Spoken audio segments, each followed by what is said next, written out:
Bonsoir, messieurs et dames. Merci d'être encore une fois des nôtres. Vous êtes au JDS, journal du dimanche au soir. Et le contenu sera marqué par ces sujets. Une première question, comment construire une autonomie stratégique dans un contexte géopolitique en pleine mutation? On parle du contexte sécuritaire. La Société burkinabé de géopolitique, SBG, a tenté d'y apporter une réponse. C'était hier samedi. Nous reviendrons sur le contenu de communication avec notamment Mahamoudou Savadogo, expert en sécurité. Et puis sport. CHAN 2023, match nul entre le Burkina Faso et la Côte d'Ivoire. Nous allons le décrypter avec Claude Romba. Nous aurons un autre invité, Moussa Sanou, qui est de Global Sport Management, avec qui l'on parlera des enjeux de la mutation d'un club associatif à une société sportive. Et préciser aussi que tout au long de ces JDS, à un moment donné, dans cette frange, nous allons recevoir Oubda pour parler de ce programme La True TV qui vous sera très bientôt proposé avec beaucoup d'innovation. La première des rubriques, c'est celle politique et c'est maintenant.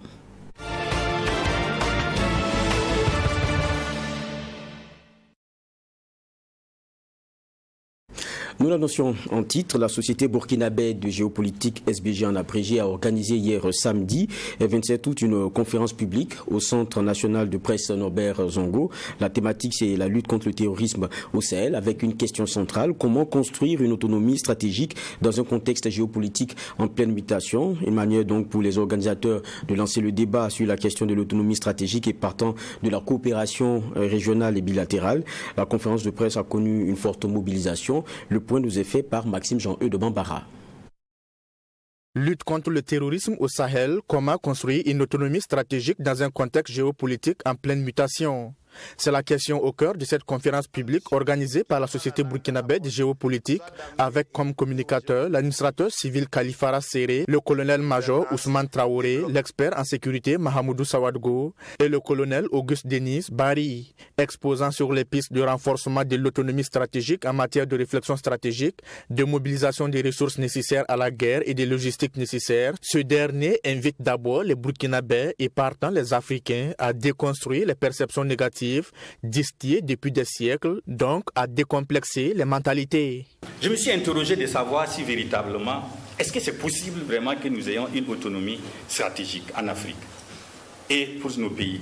Et je me suis questionné de savoir si le problème même n'est pas dans la nature de nos États. C'est connu, 1884-1885, à Berlin, on a formaté des pays sans une certaine logique, c'est vrai. Mais au jour d'aujourd'hui, qu'est-ce qui peut permettre à un État d'être un État capable, un État normal et ne pas être un pseudo ou un proto-État? Aussi, dans le cadre de la réflexion stratégique, ce qu'il faut, selon l'ancien ministre de la Sécurité, c'est la mobilisation d'intelligence pluridisciplinaire. L'intelligence et la capacité, deux éléments qui, selon lui, permettront à l'Afrique de construire les leviers de sa prospérité et profiter de la compétition stratégique des grandes puissances pour bâtir son autonomie sur les questions de sécurité. Au moment des indépendances, on a tout fait pour que aucun pays francophone des anciennes colonies, n'est-ce pas, de la France, ne puisse être producteur d'armes. Jusqu'au jour d'aujourd'hui, les 10 premiers pays producteurs d'armes en Afrique viennent soit de l'Afrique du Nord, soit des pays anglophones. Aucun pays, même le Ghana à côté, produit des armes, sauf les pays francophones. Et ça, c'est la cécité stratégique. Et c'est l'importance, n'est-ce pas, de la vision. Pour l'expert en sécurité, Mahamoudou Savadogo, le Burkina Faso a tout ce qu'il faut pour venir à bout du terrorisme. Malheureusement, il existe un grand écart entre le domaine normatif et celui opérationnel. Dans son exposé sur les avantages, risques et leviers de la diversification de la coopération sécuritaire régionale et bilatérale, il a indiqué que le Burkina Faso est condamné à la coopération régionale et bilatérale. Aujourd'hui, je pense que le Burkina même doit être mal à l'aise, ou c'est le Mali qui est mal à l'aise avec nous, parce qu'on n'a plus les mêmes partenaires. Qu'est-ce qu'on fait? Est-ce que on va avec le Mali, qui ne coopère pas avec notre partenaire français, ou bien on part avec le Mali et on accepte de coopérer avec le partenaire malien? Maintenant, qu'en est-il du Togo, du Bénin, du Ghana? Je pense que déjà ils sont dans l'initiative d'Accra. Mais je pense aussi qu'on a besoin de la coopération bilatérale avec ces pays-là. Et il faut qu'on arrive à résoudre notre passif avec le Bénin. Il faut qu'on arrive à installer une relation de confiance avec le Togo. Et il faut aussi qu'on arrive à convaincre le Ghana de participer dans cette lutte. Avant ces deux communicateurs, l'administrateur civil Kalifara Séré et le colonel Ousmane Traoré ont respectivement présenté la situation sécuritaire actuelle au Sahel et la question de l'autonomie stratégique, mais aussi donné un aperçu de la politique et la stratégie de sécurité nationale du Burkina Faso. Cette agora géopolitique troisième du genre se veut, selon ses initiateurs, un cadre de formation et d'éducation citoyenne sur les enjeux et défis géopolitiques, géostratégiques, géoéconomiques et géo-informationnels.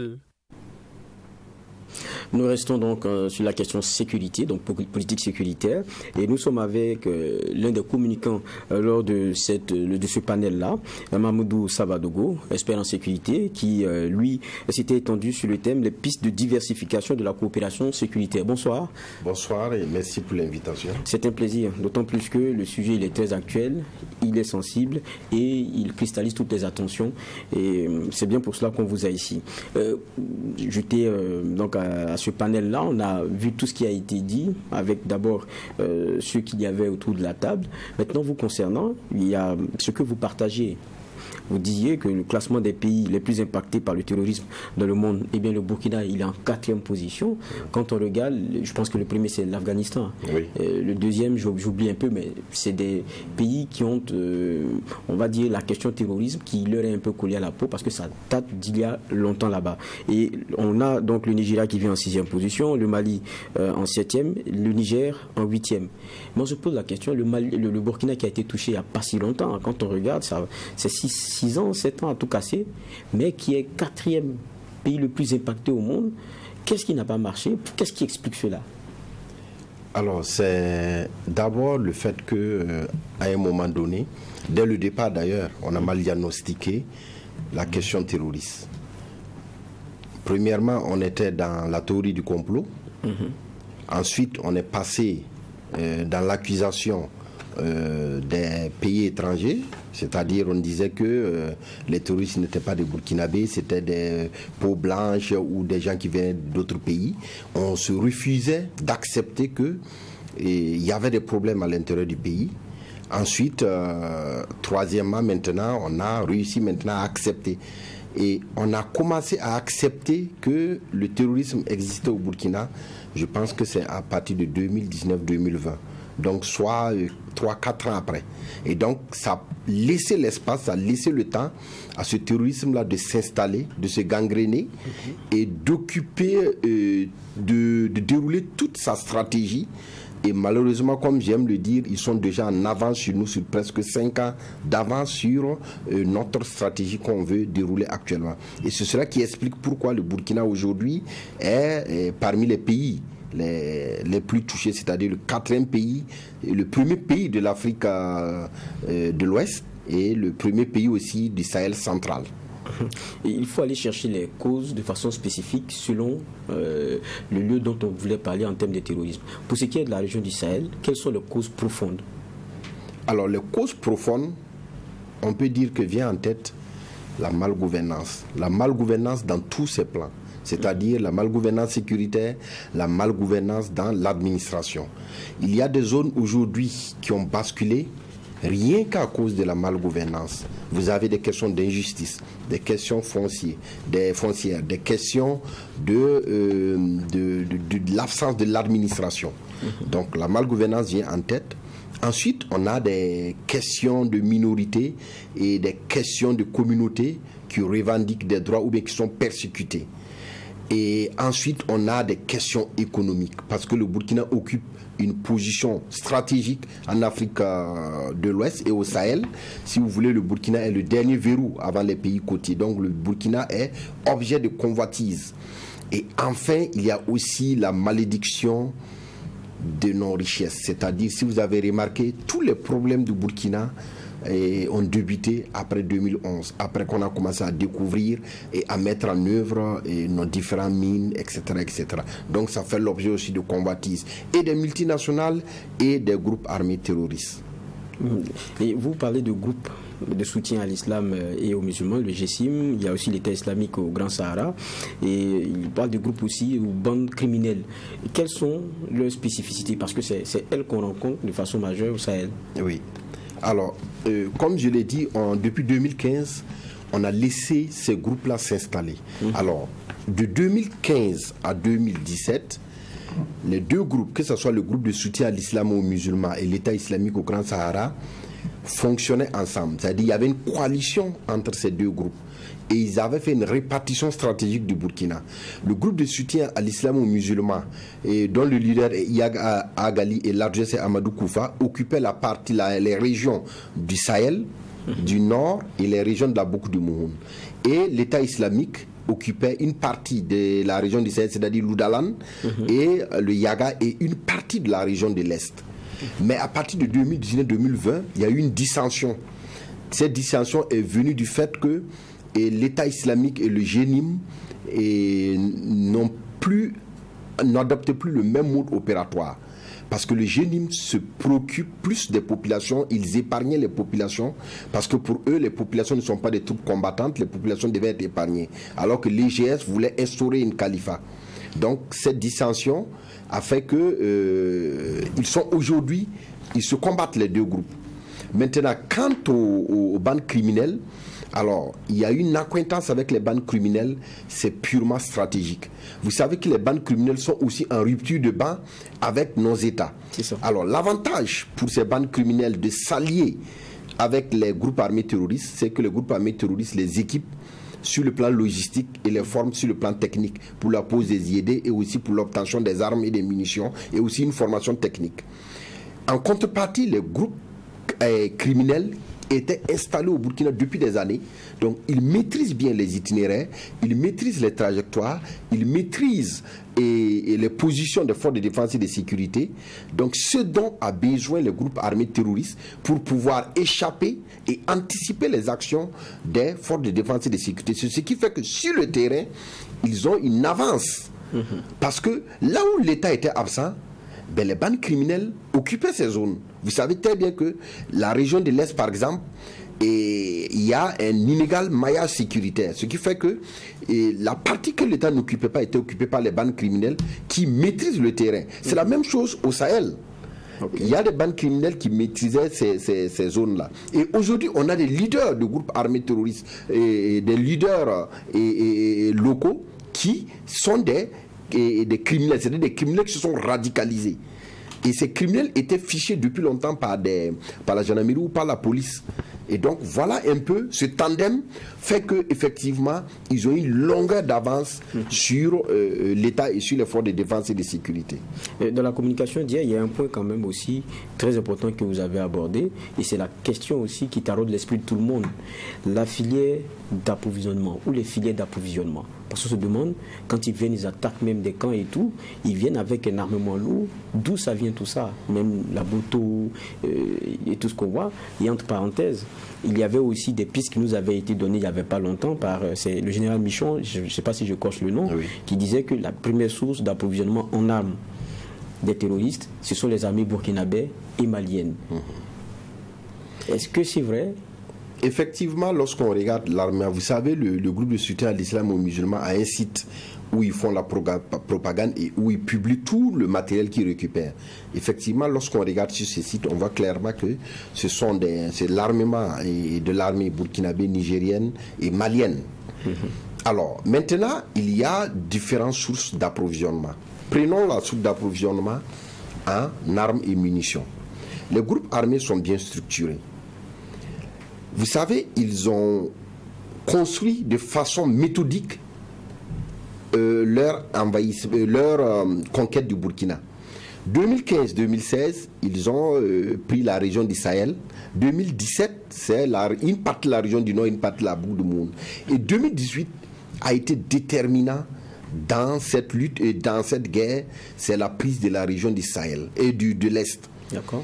Et cette région est la région stratégique, et pour les groupes armés terroristes, et pour le Burkina. Pourquoi? Parce qu'elle ouvre sur 4 frontières.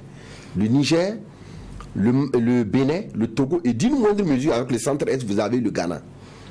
Alors, à partir de cette région, ils ont construit des couloirs qui ont quitté depuis le Sahel, c'est depuis le Yaga, depuis l'Oudalan, le Yaga, et descendent jusqu'à vers la région de l'Est, donc jusqu'à vers le nord des pays du Togo, du Bénin, et aussi du Niger, ce qui les a permis de s'approvisionner. Ils s'approvisionnent en armes à travers des filières comme le Ghana. Ils s'approvisionnent en moto par le Bénin, moto carburant, ça vient du Bénin, et ils s'approvisionnent, ils revendent l'or burkinabé à travers les pays comme le Togo. Vous savez que le Togo ne possède aucune mine. Pourquoi il n'a pas de mine? Mais aujourd'hui, le Togo a ouvert des comptoirs, ou bien si vous ne voulez pas le Togo, mais des individus, voilà, de nationalité togolaise ont ouvert des comptoirs à Dubaï pour la vente de l'or. Et d'après l'OCDE, on a fait une étude sur l'écoulement et la traçabilité.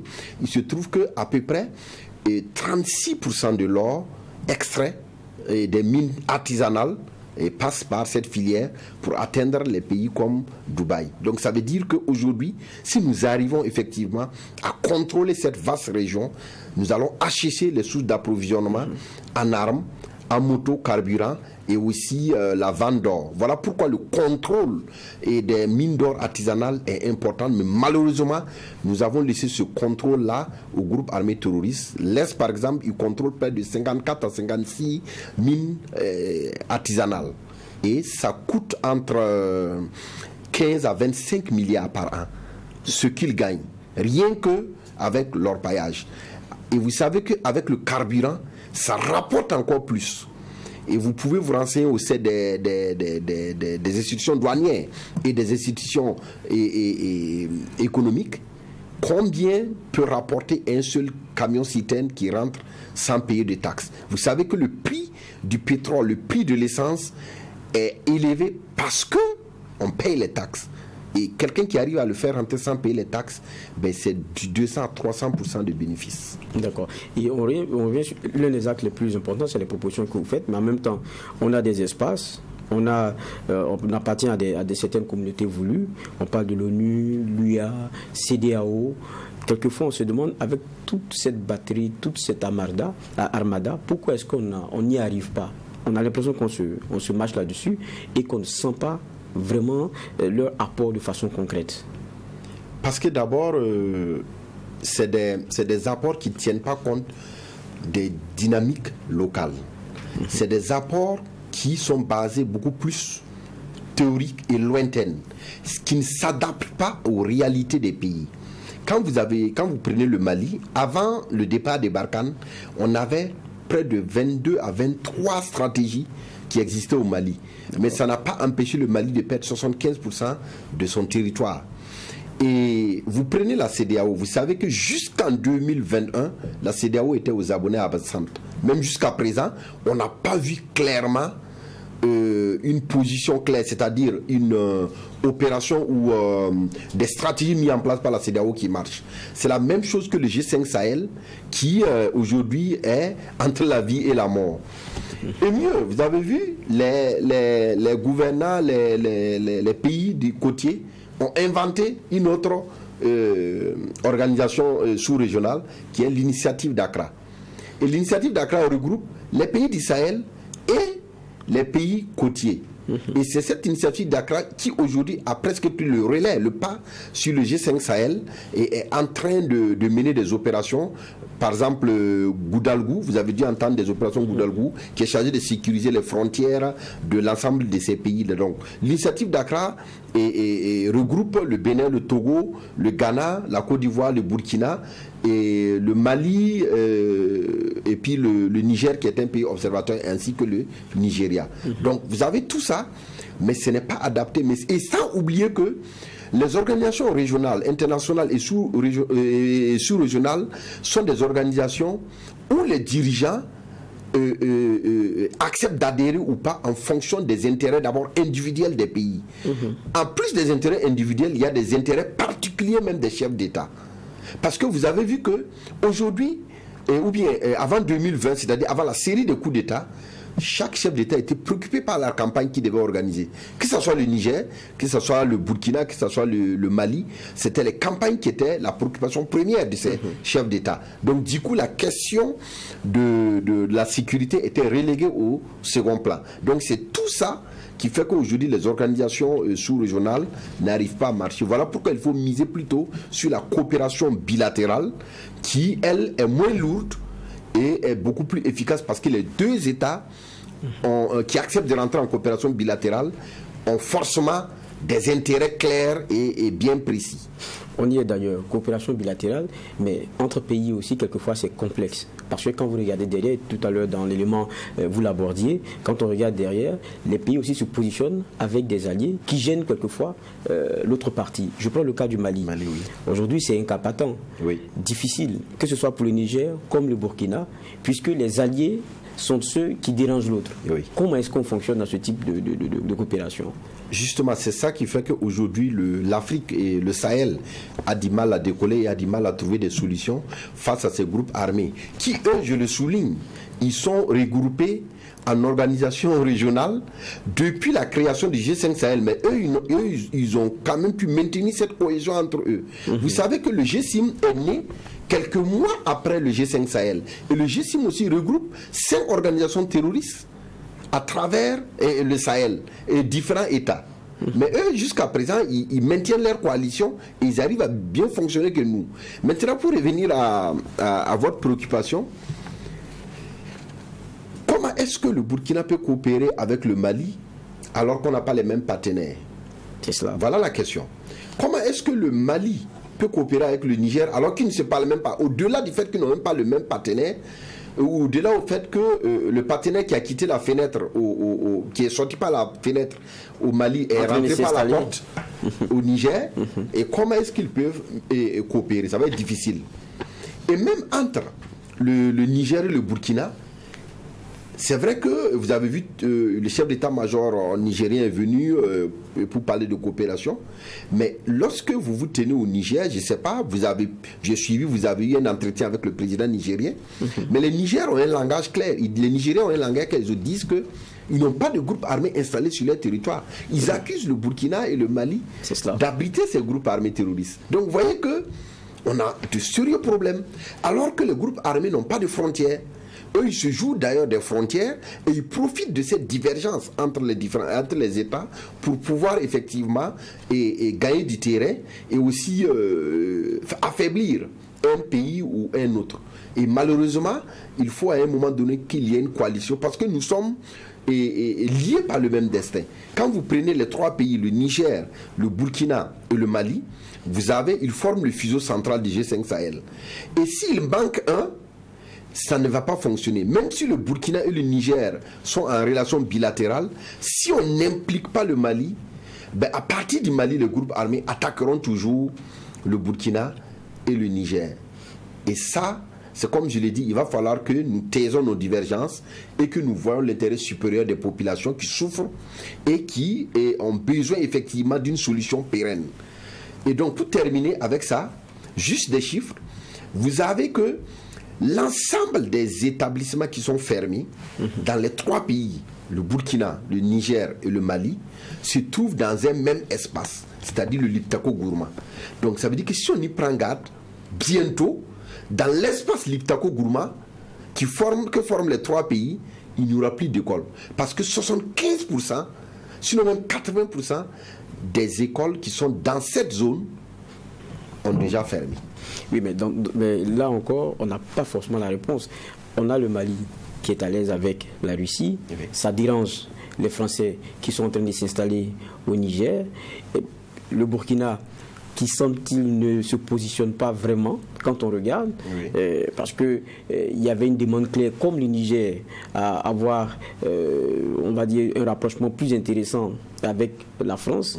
On ne s'est pas assumé, on est parti, une visite au Mali, ça a créé des interprétations, mais jusqu'à présent, on a le Burkina qui n'est pas bien positionné.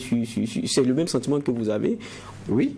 Voilà pourquoi effectivement il faut que nos autorités se positionnent et s'assument. Je pense qu'à un moment donné, il va falloir que nous acceptons de trancher et de nous positionner soit vers l'un ou l'autre.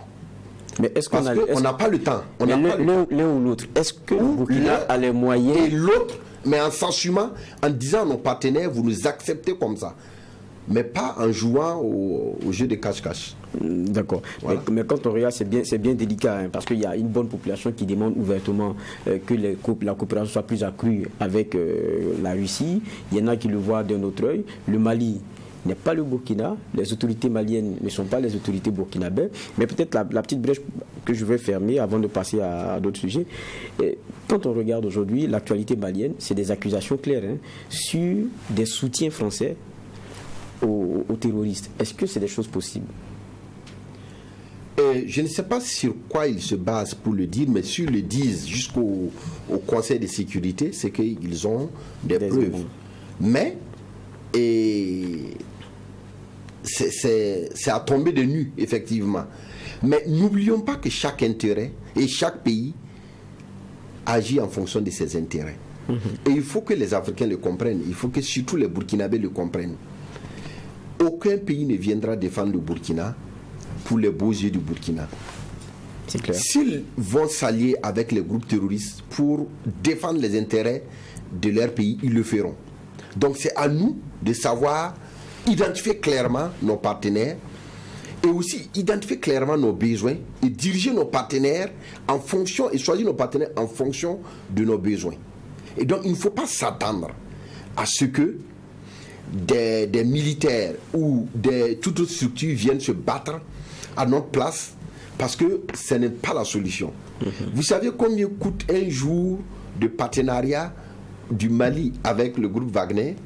Environ 1 million d'euros, donc 1 milliard par jour. Bon, je ne sais pas. Quoi que le Mali dise jusqu'à aujourd'hui, voilà. Ils n'ont rien contre avec Wagner. Voilà, donc d'après ce qu'on a, les chiffres qu'on a, à peu près.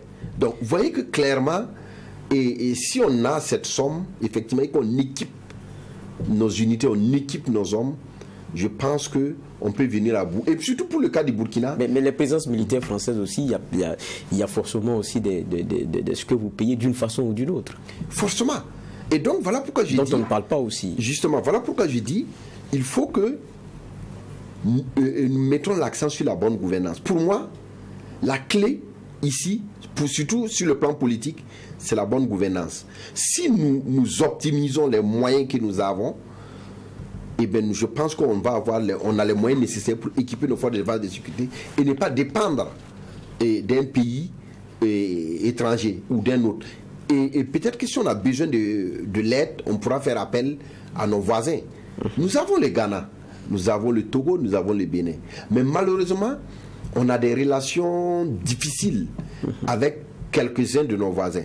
Avec le Bénin, par exemple, on a la question de territoriale. On a le litige territorial qui nous oppose, qui fait que les relations sont un peu tendues entre le Bénin. Pourtant, nous avons le même destin parce que nous avons le même parc.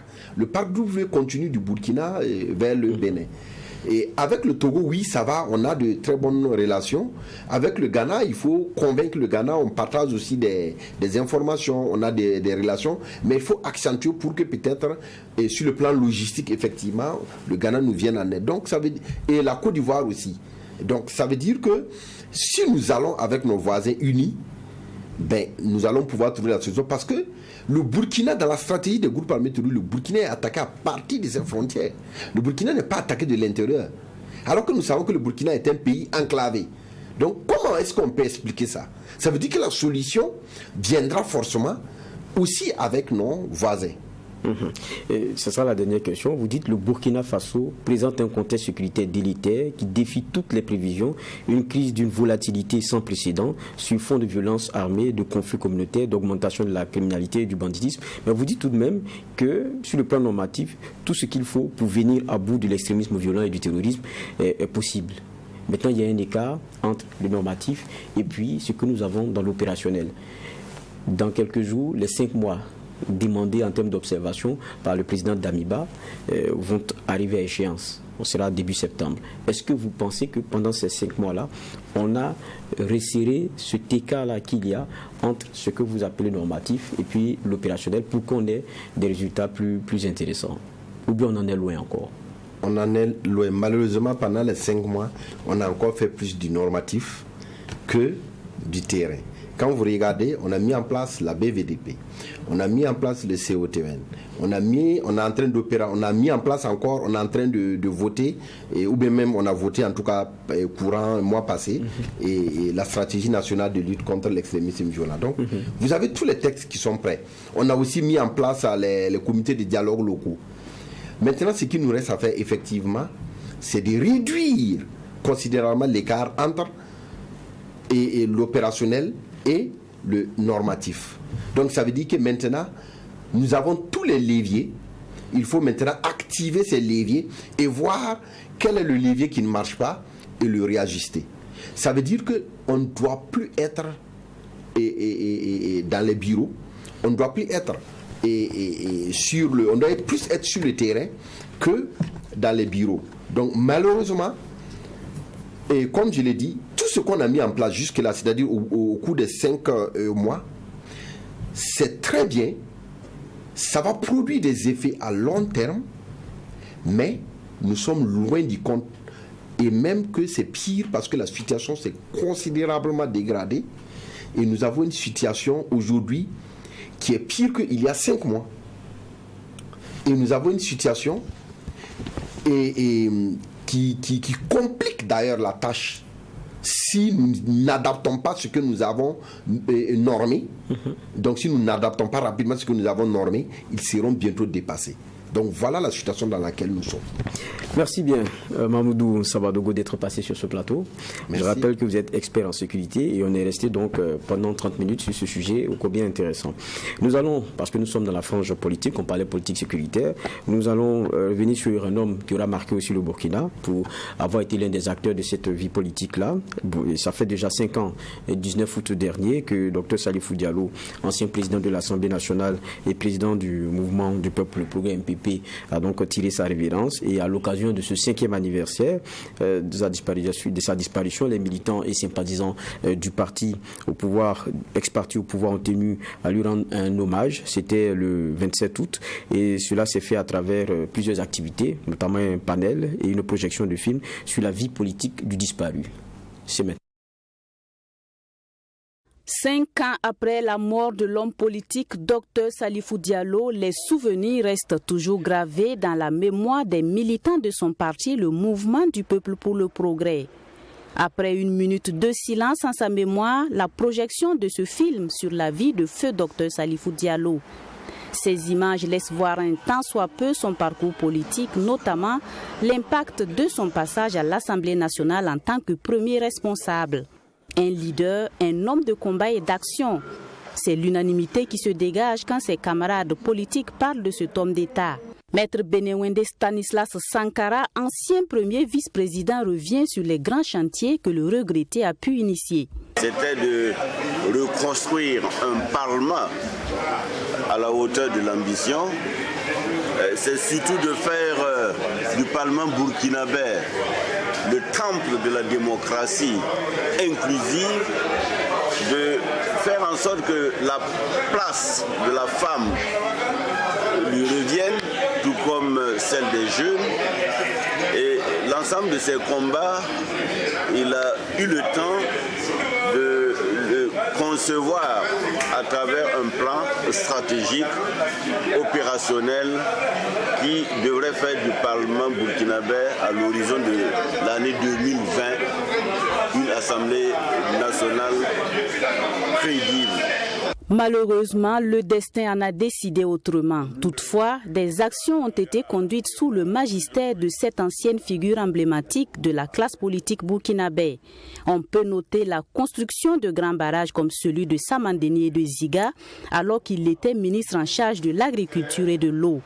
L'homme s'est également opposé à la privatisation de l'ONEA, nous raconte un de ses anciens conseillers techniques. Avec l'agrandissement de la ville de Ouaga, par exemple, il fallait trouver des solutions pour que la structure soit viable, l'ONEA soit viable.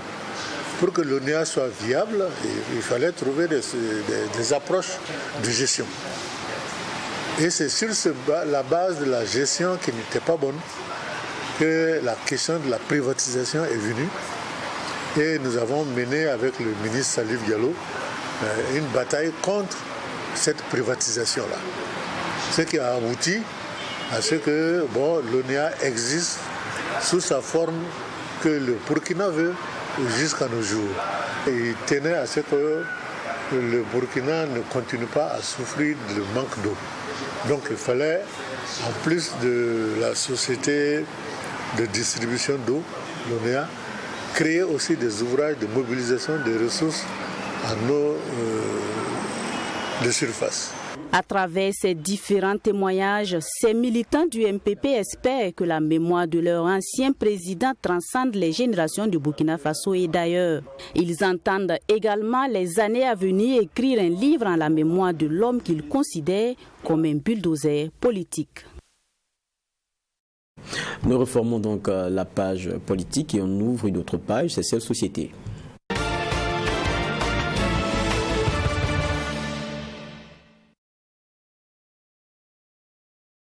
Et cela, nous l'annoncions aussi en début d'émission. On va s'intéresser au programme de Tree TV qui est en train de faire peau neuve pour les téléspectateurs que vous êtes. Et je reçois le responsable production de Watt FM et Tree TV, Lambert Oubda. Bonsoir. Bonsoir, monsieur Mara. Ah non, pas de messieurs. Ça va? Bien, je suis très heureux de te recevoir, c'est la première fois. Hein? Je suis très enchanté et honoré d'être sur ton plateau. Si, partagé. On parle de Tree TV, des programmes nouveaux. Je pense que certains ont pu découvrir déjà Choisir mon école qui est revenu. Il y a le tribunal qui manque à beaucoup de personnes. Qu'est-ce qu'il en est? Alors, merci de me donner l'occasion de parler de la maison parce qu'on a l'habitude de parler peut-être des autres et on s'oublie soi-même. Et ne voulant pas en fait donner raison à l'adage qui dit le cordonnier est mal chaussé, nous allons parler un peu de nous. De la télévision et de toutes les innovations dans le programme qui sont à venir à partir de la reprise et même peut-être dès maintenant. Donc les téléspectateurs et auditeurs de la télévision Tree TV et Watt FM ont dû peut-être remarquer que depuis le 22 août passé, il y a un programme phare de la télévision et Tree TV qui est revenu qui s'appelle Choisir mon école. Choisir mon école est un programme de la direction de la télévision Watt FM, la télévision Tree TV et Watt FM qui donne l'opportunité aux établissements de venir présenter leurs offres aux étudiants. Pas forcément les nouveaux bacheliers, pour les fonctionnaires aussi qui n'ont peut-être pas le temps de faire le tour en fait de la ville pour voir quelle université, quel programme en fait choisir et tout. Pour les parents d'élèves, dans le souci de trouver une école presque à la rentrée pour leurs enfants, nouveaux bacheliers ou les étudiants qui, pour X raison ou une autre, veulent changer d'université ou d'établissement. Et la télévision Tree TV a trouvé judicieux de mettre en place, comme elle le fait depuis 6 ans, Choisir mon école. C'est une plateforme de rêve, une plateforme où les écoles viennent se bousculer pour essayer de présenter les offres et avec des témoignages avec une partie de l'administration et des étudiants. Oui, c'est intéressant parce que depuis tout le temps que ça court, on voit qu'à chaque fois, il y a ceux qui appellent ici pour dire « Ah, il y a tel établissement qui est passé, est-ce que je peux avoir le numéro ?» On dit « Mais lequel des établissements ?» Non, il y avait le monsieur Claire là qui parlait de... J'ai oublié un peu le nom et après... Donc c'est beaucoup d'appels comme ça qu'on reçoit pour dire que ça intéresse. Parce qu'aujourd'hui aussi, choisir son école, c'est pas facile pour des parents. Il faut, c'est vrai, quelquefois se déplacer. Il y a la question donc de la disponibilité, donc du temps. Et puis, quelquefois, il faut avoir le temps de l'échange et trouver la bonne personne. Et dans Choisir mon école, ce qui est intéressant, ce sont les figures de proue des établissements même qui viennent. C'est-à-dire les encadreurs, le directeur. Et quelquefois, on fait venir aussi des élèves qui parlent de leur expérience et c'est intéressant. Oui, tout à fait.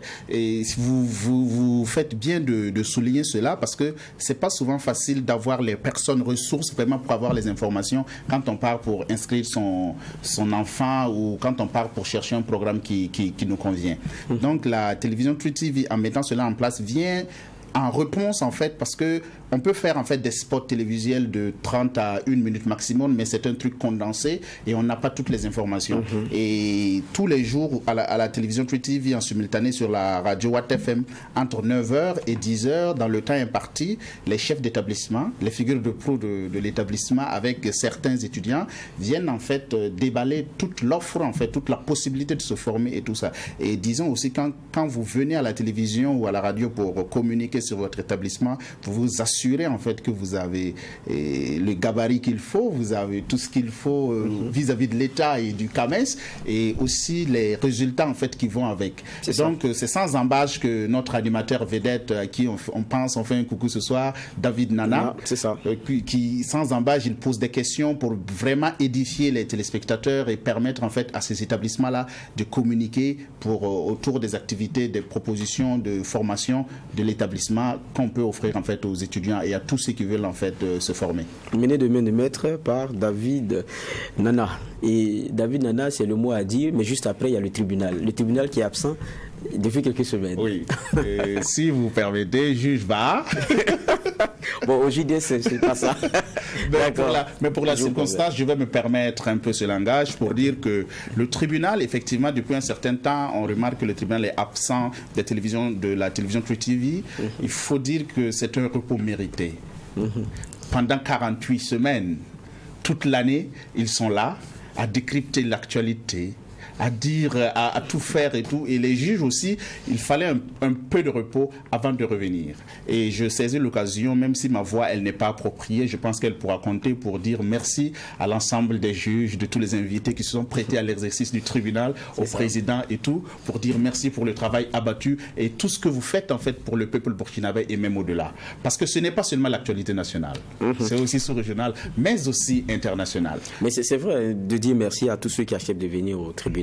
Parce que en la matière, quand on fait la télé, il est une chose qui n'est pas aisée, c'est d'avoir journalièrement des invités, et qui plus est, des invités détails concernés au premier chef par une actualité qui elle-même aussi cristallise toutes les attentions. Donc quand on dit de quelqu'un qu'il cristallise les attentions de par son sujet, de par son actualité, ça veut dire que tous les médias lui courent après. Donc c'est un challenge que de l'avoir à 8 heures et de pouvoir échanger, avoir le clair mot de l'actualité qui le concerne, et c'est dire merci à toutes ces personnes-là qui acceptent de venir au tribunal de l'actualité, qui acceptent d'être invités, d'être convoqués et de venir répondre. Oui. Et ça reprend Ça reprend en septembre, à partir du 5 septembre, avec une très belle et grosse surprise, avec beaucoup de sagesse et beaucoup de maturité, parce qu'après au moins 4 ans, on peut espérer en fait franchir un autre cap. Et parlant de cela, je vais juste dire que nous n'allons pas rentrer dans des polémiques de la télévision la plus ou la mieux suivie.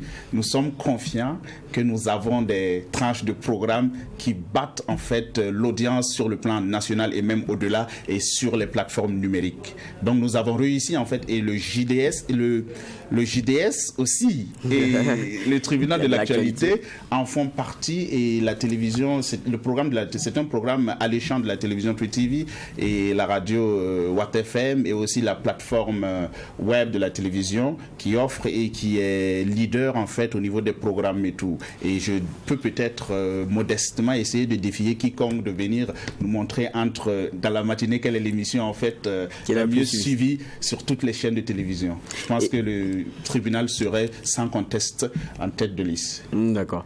Et il n'y a pas que ça. Choisis mon école, je pense que la plupart connaissaient déjà, le tribunal, ils connaissent déjà, mais il y a des innovations. On a un enrichissement de programmes pour ceux qui nous regardent et qui nous écoutent. Oui. On a pensé en fait à donner tout un sens à quelque chose. Lorsqu'on dit True TV, on dit la télévision interactive. Longtemps taxé de télévision élitiste. Ce qui n'est pas forcément vrai. Ce qui n'est pas forcément vrai, mais ce qui n'est pas forcément faux aussi. Et nous prenons en compte en fait les suggestions et les remarques en fait de tous ces millions de téléspectateurs et d'auditeurs qui nous écoutent et qui nous regardent, et nous venons en fait à la rentrée prochaine avec de l'innovation. Du côté de Bobo Dioulasso, je pense que nos studios sont fin prêts et crépitent dans l'impatience de proposer en fait de nouveaux programmes avec le public de Bobo Dioulasso et de toute la région là-bas des Hauts-Bassins et juste aux alentours et tout. Et aussi ici même à Ouagadougou avec des nouvelles émissions en langue nationale, avec un très beau studio qui se prépare au niveau de True TV au rez-de-chaussée qui est flambant neuf et qui pétille d'émissions déjà, et nous attendons en fait le moment opportun pour venir enrichir. Mais justement, Oubda, je passais, j'ai dit mais attends, est-ce qu'on ne peut pas délocaliser mon émission là-bas? Parce que j'ai vu le plateau. Oula, non, vous avez fait fort. C'est une belle surprise qui viendra très bientôt sur les antennes de la télévision True TV pour le bonheur de nos téléspectateurs, de nos millions de téléspectateurs, avec des émissions accrocheurs en langue nationale, en moré, en dioula. Et on revient encore plus fort avec des émissions éducatives, de santé et de culture pour faire le bonheur de ces téléspectateurs. Et je ne peux pas parler de tout cela sans inviter. C'est vrai que nous faisons un très beau programme pour des millions de téléspectateurs, mais aussi aux annonceurs, aux sponsors qui veulent en fait associer leur image à des émissions et tout. Ils peuvent nous contacter au numéro qui s'affiche en fait sur le bas de leur écran pour prendre attache avec le service commercial et placer en fait tout ce qu'ils veulent lors de nos émissions. Ce sera des émissions, ça sera du divertissement, ça sera des émissions jeunes, culture, santé, cuisine, pour enfants et tous les âges en fait. 76 46. Pour ceux qui quelquefois écoutent le JDS, c'est-à-dire qu'ils sont occupés, mais il faut quelque chose à côté là, mais ils ont toujours le rétendu. Donc c'est le 76 46. Et c'est intéressant de venir associer son image à ces émissions. Vous regardez la qualité d'image, vous regardez la qualité de son. Bon, je pense qu'on ne va pas faire débat. On ne peut plus revenir. Modestement et humblement, on ne va plus revenir sur ça. Merci bien Lambert Oubda. Je rappelle que vous êtes responsable de production à True TV et Watt FM. Et restez fidèles donc à notre programme et vous verrez donc tout ce qu'on vous a annoncé ici. Et voilà, que ce soit Choisir Bon d'école, Tribunal de l'actualité, des émissions qui viendront encore en dioula et d'autres langues. Et tout cela pour votre bonheur. Encore plus interactif que jamais. Merci bien, Oubda. C'est moi qui vous remercie. Et je referme en même temps cette page société, on va dire médias comme ça. Et la dernière que j'ouvre pour ce JDS, Journal du dimanche au soir, c'est la page sport.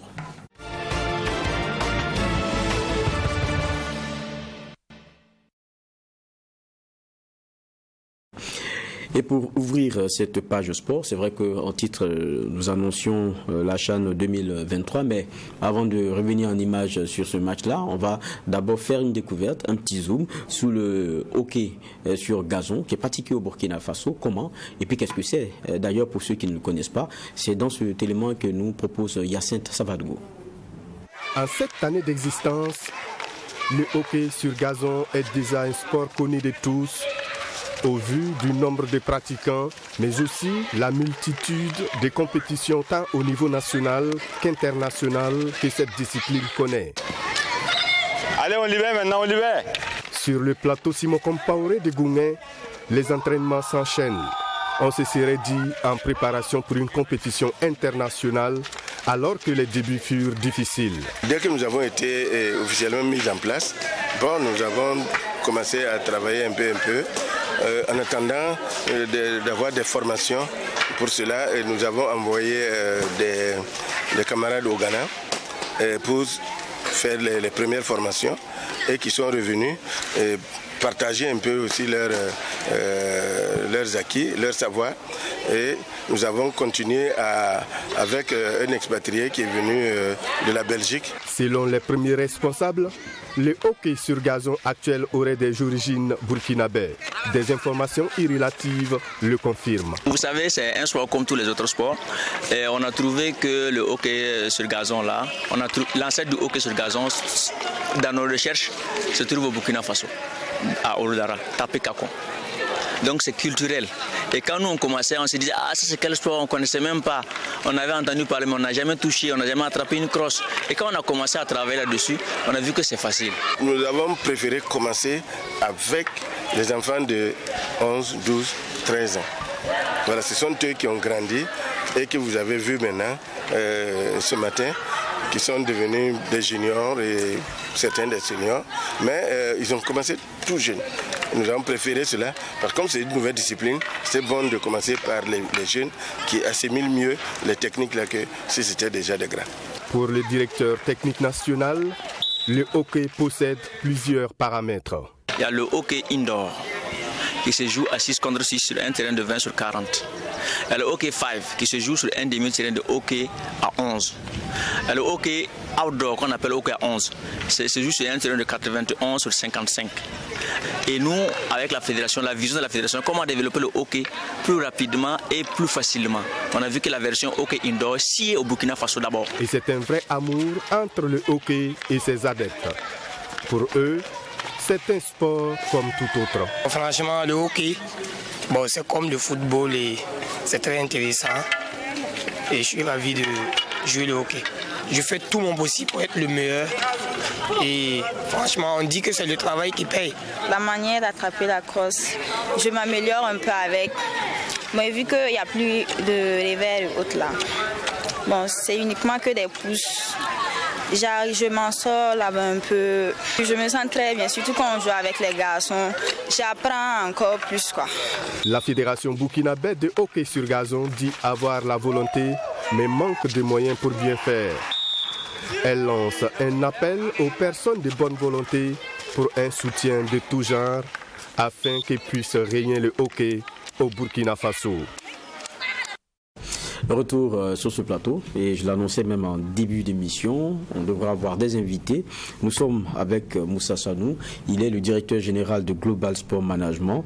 Avec lui, on va revenir sur l'enjeu de la mutation d'un club associatif à une société sportive. Bonsoir, monsieur Sanou. Bonsoir, monsieur Ba. C'est un plaisir de vous avoir.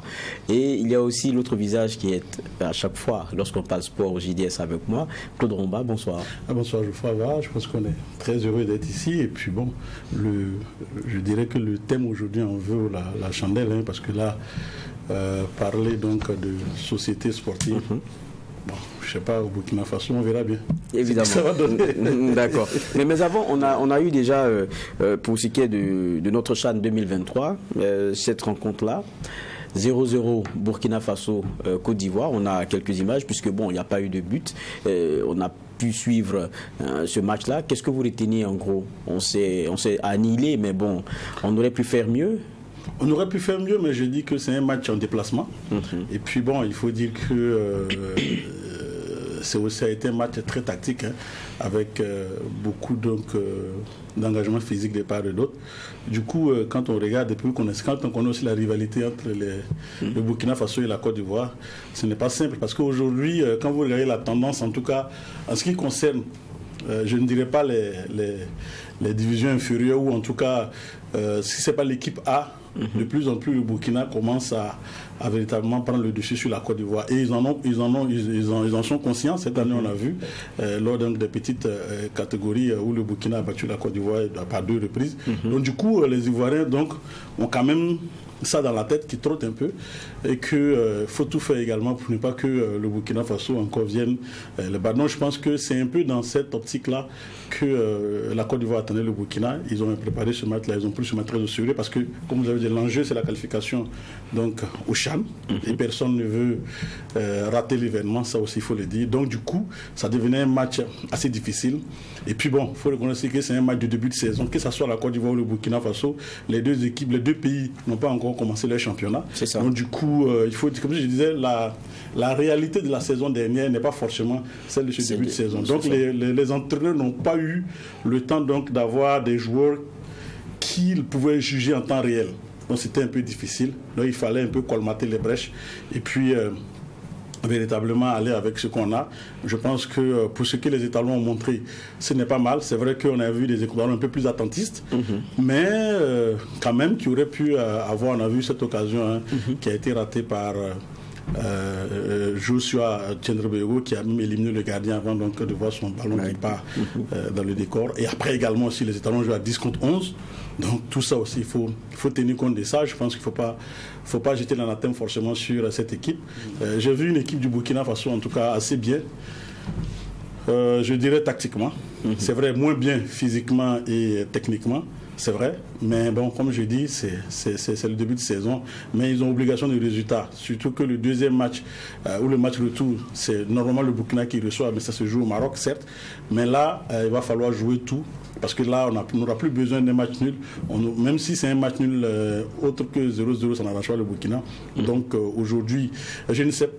Je pense pas, oui, je pense quand même que au niveau de la CAF, on n'est pas encore rentré dans cette configuration donc, où l'UEFA est déjà devant en disant que les buts à l'extérieur ne comptent plus. Je pense qu'au niveau de la CAF, on n'est pas encore arrivé à ce niveau-là. Donc un match nul autre que 0-0 pourrait être défavorable pour le Burkina Faso parce que là, le Burkina reçoit. Donc ça veut dire qu'il ne faut pas encaisser. On a vu la défense qui a plié mais qui n'a pas rompu. Donc ça veut dire quelque part aussi que cette défense est solide.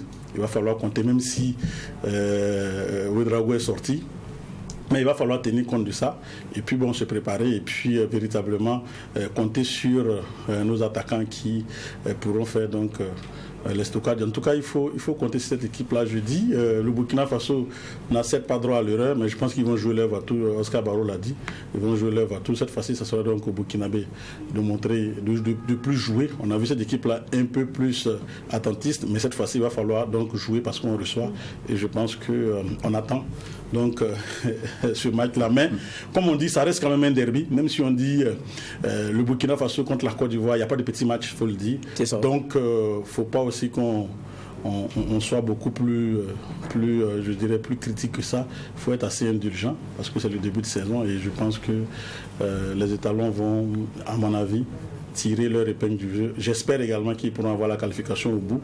Mais également aussi, c'est ça, c'est qu'on ne prépare pas, on n'a pas anticipé aussi avec ces préparations-là. On le savait déjà, le calendrier, même si un moment a été réaménagé, mais on savait que les étalons devaient jouer dans cette période-là. Et je pense aussi qu'au niveau donc, de la fédération, c'était déjà clair pendant plusieurs années que le début de saison était marqué donc pour le mois de d'août.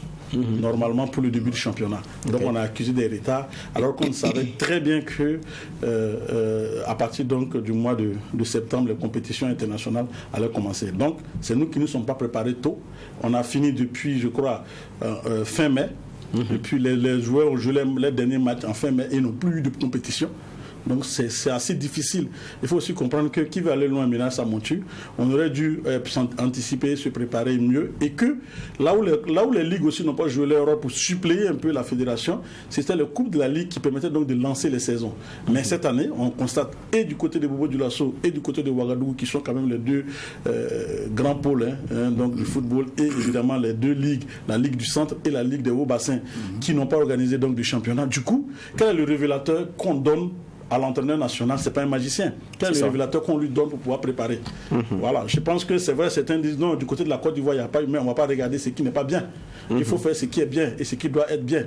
Parce que là, juste après donc, ces éliminatoires, les équipes sont en campagne africaine. Voilà, que ce soit l'AS Douanes, que ce soit le RCK, rentrent aussi en campagne africaine sans compétir. Et c'est assez difficile. C'est vrai qu'on va dire que c'est une situation quasi générale en Afrique de l'Ouest, mais je dis, on ne va pas regarder parce que le Burkina était quand même cité un exemple qui commençait son championnat en août, et donc à chaque fois que les compétitions africaines venaient, les joueurs avaient quelques matchs en jambes. Ils étaient déjà un peu plus en jambes que les autres. Et même si c'était cité un exemple, on craignait un peu le Burkina parce qu'on dit ils ont commencé un peu tôt. Si on les croise, on ne veut pas les croiser parce que quand même ils sont bien organisés. Mais là, on retourne notre fidélité à autre chose. Voilà, en train de régler ces problèmes internes. On revient dans nos traverses. Mais peut-être qu'avec ça, on pourra revenir là-dessus. On a vu que la Lonabé aussi qui. C'est assez compliqué. Mais avant donc de choses, de peut-être donner la parole à Daouda Sanou, on va peut-être donner quelques résultats. Il faut de ces éliminatoires-là. Le Congo-Brazzaville a battu donc la Guinée équatoriale par 2-1. Et puis l'Éthiopie et le Rwanda ont fait nul 0 partout. Et puis il faut dire que la Tanzanie, donc l'Ouganda a battu la Tanzanie 1-0. Djibouti et puis le Soudan a explosé Djibouti 4-1. L'Afrique du Sud a pris le meilleur, l'Angola a pris le meilleur sur l'Afrique du Sud 2-0. Botswana, Madagascar 1-0 en faveur de Madagascar. Malawi contre, je dirais, Mozambique, 1 partout. Et puis, on le sait, Botswana, on l'a dit également aussi, le Sénégal qui a battu la Guinée 1-0. Et Malawi, Mozambique, 1 partout. Côte d'Ivoire, Burkina, 0-0. Sierra Leone a perdu face au Mali 2-1. Voilà un peu quelques résultats de ces éliminatoires de la Coupe du Chan de l'Algérie 2023. Mais il faut dire que le Chan, contrairement donc à la CAN, ça se passe par zone. C'est les éliminatoires par zone. Donc voilà, ce qui fait que, bon, moi je ne suis pas forcément d'accord avec cette méthode-là, mais ça c'est une autre question. Dans tous les cas, voilà, le vin est tiré, il faut le boire. Il faut le boire. Et justement, c'est ça, vous avez pu regarder le match aussi? Non, je n'ai pas pu regarder le match en totalité au regard des questions un peu climatiques. Ok. Donc cela ne m'a pas permis de suivre le match en totalité. J'allais demander votre avis sur la prestation, mais comme vous ne l'avez pas regardé, mais il y a quand même aussi un aspect qu'abordait tout à l'heure Claude Lomba, notre question organisationnelle qui pouvait nous permettre d'avoir des petits plus en jambes.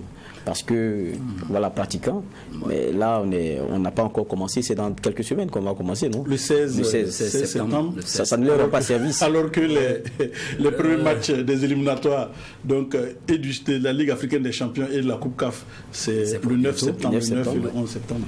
Non, il n'y aura pas de match dans les jambes. Effectivement, cela est quand même déplorable. Et les compétitions que les ligues, surtout nos deux ligues majeures, organisent, la Ligue donc du Centre et la Ligue des Hauts-Bassins organisaient tous les ans, afin quand même de mettre les équipes en jambes. Si ces compétitions quand même avaient eu lieu, je crois que ça allait être déjà un tremplin pour nos équipes afin de pouvoir donc être quand même en jambes, parce que entre ce qui se passe sur le terrain, entre les entraînements et les compétitions, il y a vraiment un écart considérable, et donc les compétitions allaient quand même permettre de mettre ces jeunes en jambes afin quand même d'attirer déjà et prévenir un peu ce qui arrivait. Et je crois qu'il faut quand même tirer les leçons de tout ce qui arrive, revoir un peu l'organisation au sein effectivement de la fédération en ce qui concerne quand même le championnat, et aujourd'hui aussi revoir au niveau des équipes. Dès la fin du championnat, nous savions quelles sont les équipes qui partent en compétition. Je crois que depuis là, il faut commencer à se préparer afin effectivement de répondre présent avec quand même la qualité et avec l'honneur qu'il faut face à ces compétitions. D'accord. On vous a pour aborder le sujet que je rappelle encore, enjeu de la mutation d'un club associatif à une société sportive. Vous êtes le directeur général de Global Sport Management. C'est quoi la différence entre club associatif et société sportive? Bon, la différence fondamentale entre club associatif et société sportive, il faut dire que le club associatif est créé, je partirai quand même du cas du Burkina, à travers la loi 064 du ministère de l'administration. Ce qui donc amène le club associatif à s'inscrire dans ce que nous appelons aujourd'hui un club à caractère non lucratif, un club d'utilité publique, ce qui donc l'amène à ne pas avoir pour objectif les questions financières, le profit. Ce qui donc diffère de la société sportive qui a pour élément important la recherche du profit. Parce que quand, effectivement, à travers déjà sa terminologie société sportive, cela veut dire que quand même, il y a effectivement le caractère profit qui se dégage, ce qui fait donc tout de suite, il y a au niveau du club associatif, il y a un peu le caractère amatorial, ce qui donc amène un peu la question à ne pas être réellement perçue sous l'angle du lucratif, mais il y a au niveau donc de la société sportive le caractère professionnel. Il y a la professionnalisation qui est effectivement en ligne de mire, qui est un élément très important, et cette professionnalisation entraîne donc la question salariale, les questions d'organisation et ainsi de suite. Voici ce qui fait réellement la différence, ce qui est non lucratif et ce qui est lucratif. D'accord, il y a le club associatif, il est à but non lucratif, mais il a effectivement le football qui est professionnel pour notre cas aujourd'hui, même si du point de vue donc de la rigueur professionnelle, nous ne remplissons pas toutes les conditions, mais nous sommes obligés d'être dans ce processus de professionnalisation. C'est vrai, vous l'avez dit, vous avez déjà devancé la question, mais certes, mais il faut la poser. Notre football, vous l'avez dit, même si on dit qu'elle n'est pas professionnelle, mais elle l'est de fait, parce que bon, on voit les joueurs qui sont chauds, mais la subvention aussi de l'État, qui fait qu'aujourd'hui, voilà, vous avez dit, c'est une association d'utilité publique qui peut bénéficier des subventions de l'État, mais est-ce qu'aujourd'hui, si on voit une société privée, une société sportive, est-ce qu'aujourd'hui... Est-ce qu'on bénéficiera du même accompagnement? Non, dans la logique, quand on va en société sportive, on ne pourra pas bénéficier des mêmes aides de l'État, notamment donc les subventions qui sont données par l'État au club associatif. Il faut seulement dire qu'il y aura peut-être des cas exceptionnels où, en fait, si aujourd'hui, malheureusement, nous n'avons pas le code du sport, le code du sport aurait pu déterminer un peu à l'intérieur tout ce que cela peut donc définir à travers, effectivement, le contenu du code du sport. Et donc, ce qui concerne, en sa partie subvention, l'État aussi, dans son éducation, permettra effectivement aux sociétés sportives de bénéficier d'une certaine aide dans le cadre de la formation professionnelle, dans le cadre effectivement de l'aide éducative au niveau par exemple scolaire des jeunes. Et ça, c'est des aides que l'État apporte parce que l'État a aussi un but d'éducation sociale, d'éducation citoyenne, et cela se voit au niveau donc de la jeunesse. Donc, on peut octroyer de façon, donc, je dirais, exceptionnelle, mais dans un cadre bien précis, effectivement, des subventions. Mais ces subventions ne sont pas à caractère compétitif. Ces subventions sont à caractère de formation professionnelle, d'appui, effectivement, à l'éducation et d'appui à la citoyenneté, surtout de la jeunesse. Oui, vous avez parlé donc des limites, en tout cas, ou en tout cas ce code sportif qui n'a pas encore vu le jour. Mais on sait également qu'au niveau de l'Assemblée nationale, la loi a été votée pour l'orientation du sport. Je sais que ça a été, il y avait toute une campagne de communication derrière qui nous montrait que après l'adoption, donc l'adoption de cette loi-là, je crois que c'était en 2019, qu'après l'adoption de cette loi-là, on devait sortir de l'ornière. Mais on se rend compte que qu'est-ce qui marche pas? Est-ce que c'est les décrets d'application qui ne sont pas sortis ou c'est quoi le problème? Exactement. Nous avons suivi un peu. En tout cas, on était en tout cas très favorable à ce que nous ayons effectivement cette loi, parce que cette loi allait entre griffes révolutionner le milieu sportif. Tout à fait. Parce que pour nous, nous sommes dans un amateurisme qui vraiment ne nourrit pas son homme. Nous avons effectivement trop de limites organisationnelles dans le cas des clubs associatifs. Il fallait donc quand même sortir de cette situation pour faire appel à une autre rubrique. Et cette rubrique, c'est effectivement le passage à la société sportive. La loi 050 de 2019 a été votée. Et nous avons salué cela. Maintenant, le décret d'application met du temps à sortir. Il n'y a pas très longtemps, donc, le ministère des Sports s'est mis à pied d'œuvre pour sortir les textes d'application afin que nous puissions voir clair dans cette loi. J'espère que vous avez été associés. Mais malheureusement, nous n'avons pas été associés, mais nous avons été quand même, je crois que nous avons été consultés en 2020. En fin 2020, nous avons été consultés par le ministère des Sports pour faire une communication sur cette mutation l'associatif à la société sportive. Et certains participants nous sont venus nous voir au niveau du cabinet pour dire, mais monsieur Sanou, vous aurez dû être là-bas pour nous apporter. Tout à fait. Parce que nous avions été, sans nous jeter des fleurs, nous sommes quand même pionniers dans ce domaine. Nous sommes organisés en cabinet conseil en management du sport. Et donc, il était bon pour nous d'être présents et leur dire quelles étaient les expériences que nous avons quand même acquis au niveau de certains pays, au niveau donc de certains partenaires, par rapport effectivement à ces mutations. Nous ne disons pas tout azimut que nous devons passer à une mutation de façon magique. C'est tout un processus. Et cela ne fera pas disparaître tout de suite les clubs associatifs. Non.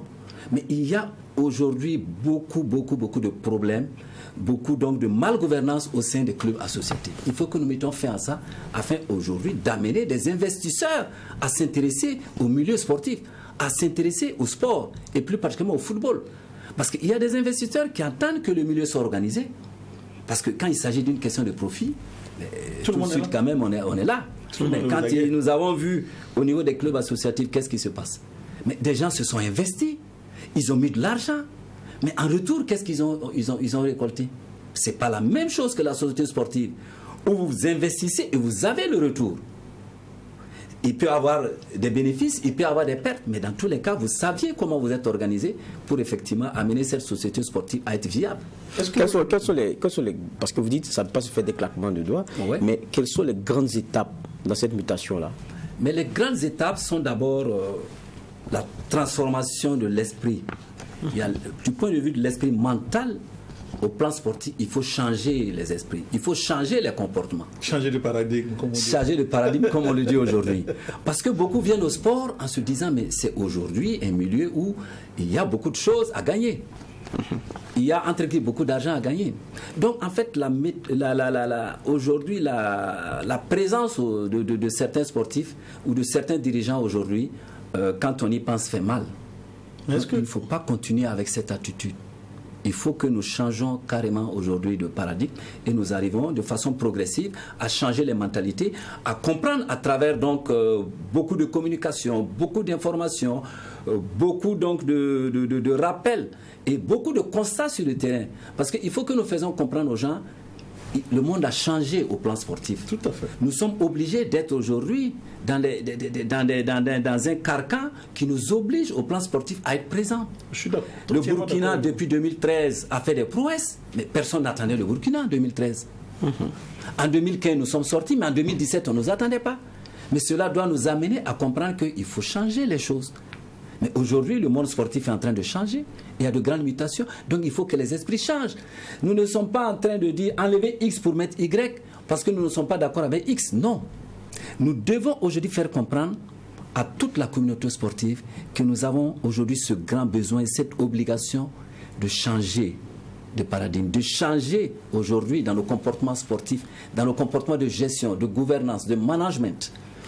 Ce que vous dites est très intéressant, mais quand on regarde, oui, société sportive, mais ça répond aussi à un modèle économique qui doit être, je me dis, viable. Quand on regarde les matchs, aujourd'hui, les gens préfèrent rester chez eux à regarder Barça Real. Quand vous dites quel est votre club de cœur au Burkina, il réfléchit par 4 fois. Quand il y en a qui arrivent au stade, c'est pour insulter les joueurs qui ratent le contrôle du ballon. C'est ce à quoi on assiste très, très souvent. Donc il y a un modèle aussi qui doit aller avec. Est-ce qu'on a fait de nos sports la partie business bien pensée, ou bien on est juste dans un divertissement qui n'est pas loin de l'abusement, alors que le divertissement c'est du business? Mais c'est vous dire qu'aujourd'hui, il faut que l'ancienne donne. Le sport n'est plus un loisir, comme on le dit, c'est plus un jeu. Le sport a aujourd'hui un pôle économique majeur. Donc aujourd'hui, il faut que l'on comprenne, quand les gens ne vont pas au stade, les gens sont Barça, les gens sont Liverpool, les gens sont Marseille et autres, mais c'est normal. Parce que depuis plus de 20 ans, nous n'avons pas travaillé à revoir les esprits. Nous avons abandonné beaucoup de choses parce qu'il y avait des intérêts financiers que certains recherchaient. Ou en tout cas, le sport était utilisé comme moyen d'accès. Moyen politique et tout. Les politiciens l'utilisaient et tout. Et cela, aujourd'hui, désarme toute la communauté sportive. Beaucoup sont responsables de ces situations. Nous avons vu nos dévanciers qui mettaient le paquet, qui ont investi, qui ont mis plein d'argent, mais on n'avait pas besoin de dire aux gens de Larlé ou à Bobo de dire aux gens de Diaradougou d'aller au stade. La communauté sociale y allait parce qu'elle aimait le sport, elle aimait le football. Aujourd'hui, c'est devenu une autre chose. Les joueurs, les dirigeants sportifs, aujourd'hui, à travers la dynamique sportive, qu'est-ce que les dirigeants font? Avant, ça n'a pas suivi. Ça n'a pas suivi. Mais avant, les dirigeants sportifs étaient présents à toutes les manifestations sportives. C'est-à-dire qu'aujourd'hui, il faut revoir. D'accord, nous avons des entrées aujourd'hui au niveau du stade qui ne payent pas. Nous avons aujourd'hui des gens même qui sont prêts, même quand vous leur donnez l'argent pour aller au stade, ils n'iront pas. Ils voudront donc négocier pour y entrer. Donc aujourd'hui, face à la question de la société sportive, comme je l'ai dit, ce n'est pas par un claquement de doigts. Mais nous sommes obligés d'aller de façon progressive et nous y arriverons. Parce qu'on ne peut pas continuer à construire des stades, même si certaines infrastructures créent des problèmes aujourd'hui parce qu'elles ne sont pas viables. Nous avons notre stade du 4 août qui ne va pas. Nous avons le seul terrain à Ouagadougou qui est donc le stade municipal. Mais il faut y investir. Qui n'est même pas aux normes. Il faut trouver de l'imagination économique pour faire vivre ces stades. Et ça, aujourd'hui, nous disons que nous avons les moyens d'apporter au club ce qu'il faut. Parce qu'il ne s'agit pas d'organiser le championnat sans réfléchir à la vision sportive. Qu'est-ce que nous préparons pour demain? Mais quand vous dites ça, je suis d'accord avec vous. Quand vous faites vos communications, moi je sais, j'ai assisté hier à votre communication, mais on a vu tout de suite les supporters qui se sont pris de frayeur. Quand vous avez parlé donc de la mutation, aujourd'hui on parle d'actionnariat, on parle au-delà donc de la structure organisationnelle comme ça, où chacun doit pouvoir apporter ce que vous avez dit, je pense. Et donc quand on va organiser, aujourd'hui, quelle sera la place des supporters? C'est ça aussi. Aujourd'hui, c'est ce qui fait peur aujourd'hui aux supporters. Est-ce qu'ils vont garder encore l'unité de leur club? Parce qu'on a vu beaucoup de dirigeants sportifs qui ont contourné la situation en allant créer pour eux-mêmes. Même si ça ne ressemble pas à la société sportive, Mais ce n'est pas loin, puisqu'ils en font du business.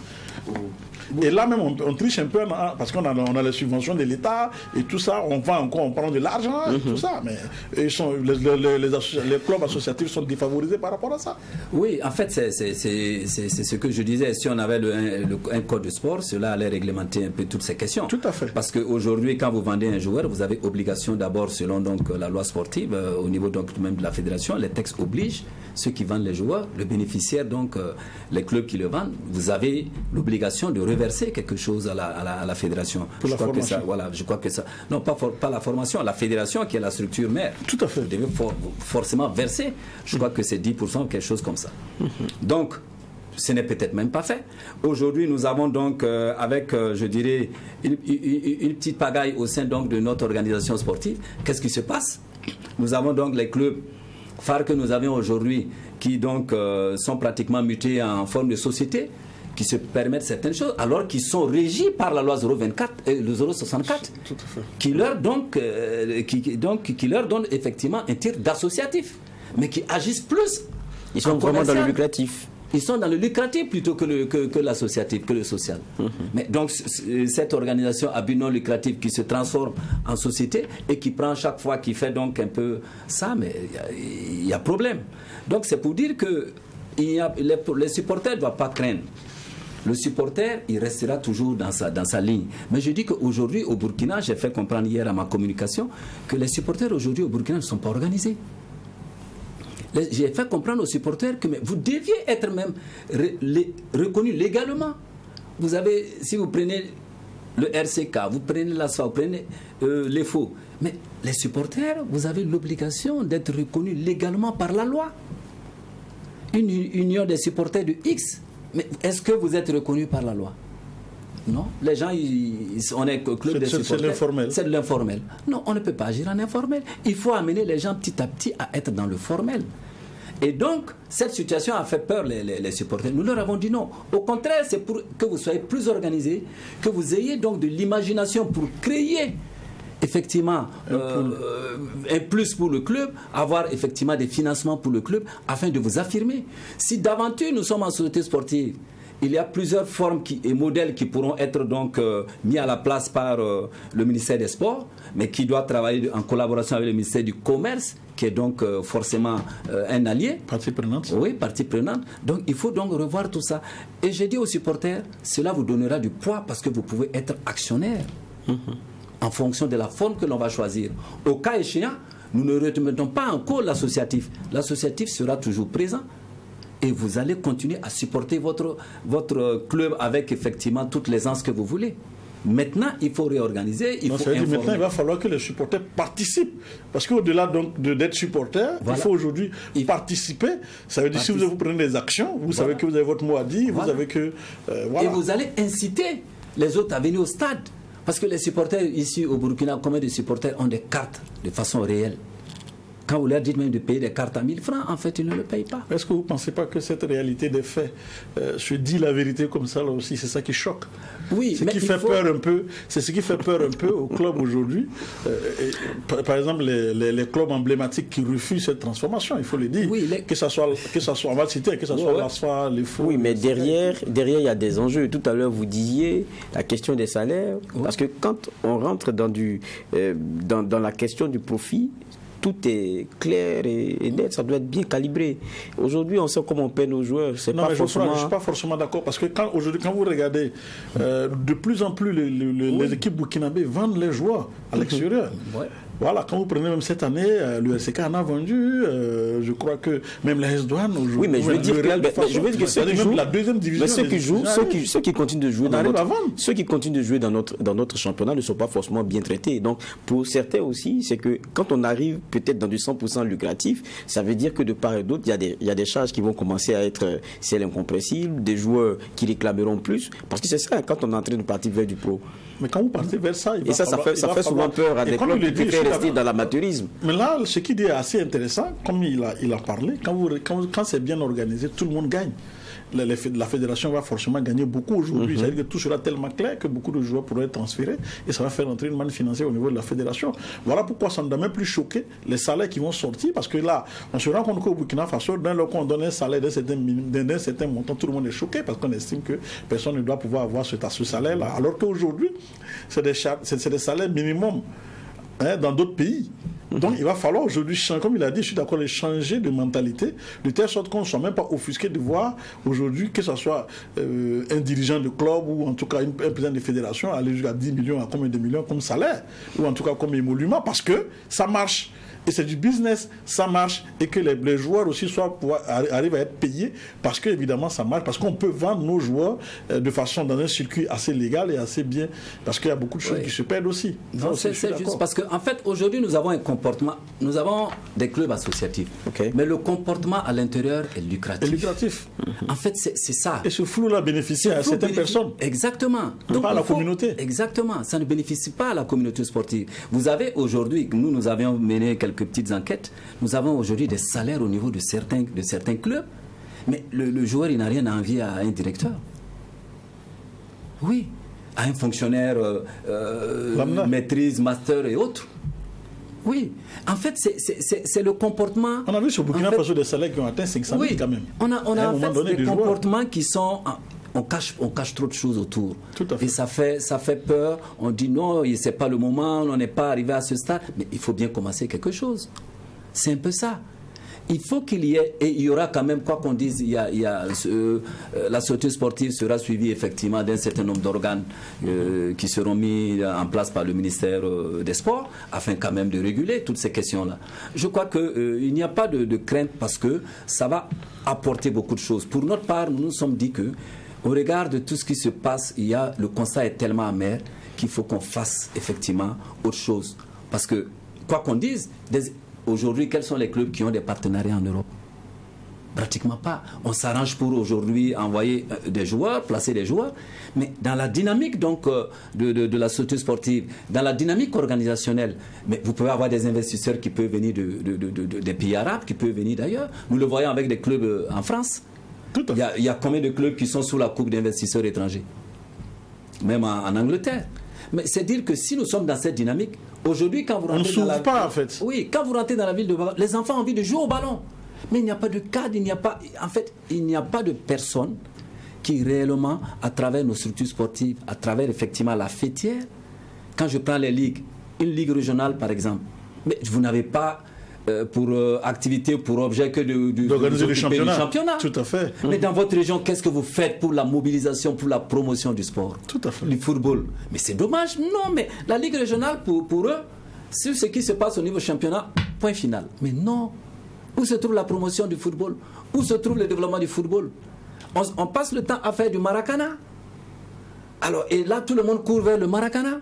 Et après, c'est fini, quoi. Première édition X, première édition Y, deuxième édition tant, et puis c'est tout. Non, c'est pas de la promotion, c'est pas du développement.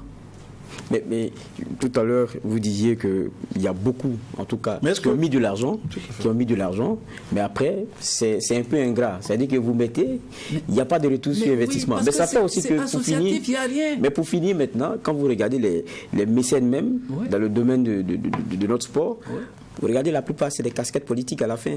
Mais oui, mais ça a été effectivement mal géré.